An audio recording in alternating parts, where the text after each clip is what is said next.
BJP की पश्चिम बंगाल और असम में प्रचंड जीत के बाद अब पर्यवेक्षकों की नियुक्ति का सिलसिला शुरू हो चुका है और गृह मंत्री अमित शाह को पश्चिम बंगाल का पर्यवेक्षक नियुक्त किया गया है, जबकि जेपी नड्डा को असम का पर्यवेक्षक नियुक्त किया गया है। दरअसल पश्चिम बंगाल में किसके सिर सजेगा ताज, इसको लेकर के लगातार अटकलें लग रही हैं और इन सब के बीच अमित शाह को पश्चिम बंगाल का पर्यवेक्षक नियुक्त किया गया है। यह बड़ी खबर आ रही है। जेपी नड्डा पूर्व बीजेपी अध्यक्ष, उन्हें असम का पर्यवेक्षक नियुक्त किया गया है। यह बड़ी खबर आ रही है। पश्चिम बंगाल जहां पर बीजेपी ने इतिहास रचते हुए कल जबरदस्त जीत दर्ज की है और वो भी 2/3 से ज्यादा, और ऐसे में अब नए मुख्यमंत्री के नाम पर अटकलें लगातार लग रही हैं।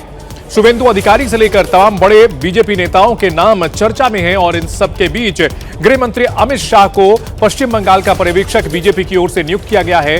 और गृह मंत्री अमित शाह, जिन्होंने पश्चिम बंगाल में पार्टी की जीत में अहम भूमिका निभाई है, रणनीति से लेकर के उम्मीदवारों के चयन तक बारीक नजर रखी है, अलग अलग वहां पर जिस तरह से वोटर ग्रुप थे उनको साथ जोड़ने की कवायद की है। और इस बड़ी खबर पर पवन गौड़ हमारे साथ जुड़ चुके हैं। पवन, बड़ा ये इस बार अनूठा ये फैसला लिया गया है पार्टी की ओर से, गृह मंत्री अमित शाह को पर्यवेक्षक बनाया गया और जेपी नड्डा को असम का पर्यवेक्षक बनाया गया है। आखिर क्या वजह है इसके पीछे?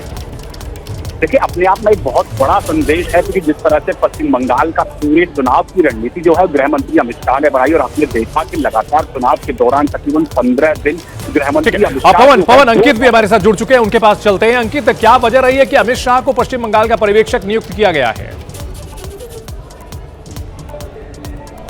देखिए, जिस बात का जिक्र पवन कर रहे थे मैं उसी बात को आगे बढ़ाता हूं कि केंद्रीय गृह मंत्री अमित शाह लगातार जो है पश्चिम बंगाल को लेकर के रणनीति बनाते रहे, पूरे चुनाव में सक्रिय रहे हैं। एक एक जो सीट की पूरी उनके पास जानकारी थी और जो तमाम कैंडिडेट भी फाइनल किए गए थे उसमें भी जो है उनका रोल रहा था। और जब ये जीत हुई है तो उस दौरान भी अमित शाह जो है लगातार, जब ये चुनाव चल रहा था, दोनों चरण का मतदान, हम लोग यहाँ पर मौजूद थे और केंद्रीय गृह मंत्री अमित शाह उसकी भी लगातार मॉनिटरिंग कर रहे थे। तो केंद्रीय गृह मंत्री अमित शाह का पूरे पश्चिम बंगाल चुनाव में एक बहुत महत्वपूर्ण रोल रहा था और उसी को देखते हुए उनको ये एक अहम जिम्मेदारी दी गई है, क्योंकि पश्चिम बंगाल एक ऐसा राज्य जहां पर अब तक बीजेपी का खाता नहीं खुला था, ऐतिहासिक जीत हासिल की है और उस ऐतिहासिक जीत में उनका एक बड़ा योगदान भी रहा है केंद्रीय गृह मंत्री का। और उन्हीं तमाम चीजों को देखते हुए उनको जो केंद्रीय पर्यवेक्षक बनाया गया है और अब वो, जैसे हमको यहां जानकारी मिली है, जल्द ही पश्चिम बंगाल आएंगे और यहां जब विधायक दल की बैठक होगी तो जो मुख्यमंत्री का चेहरा होगा उसको लेकर भी जो है स्थिति साफ की जाएगी। जी बिल्कुल, पवन गौड़ भी हमारे साथ जुड़े हुए हैं। पवन, बड़ा फैसला लिया गया है और इस पर आगे क्या कुछ अब होने जा रहा है? दिल्ली से क्या कुछ अपडेट आ रही है?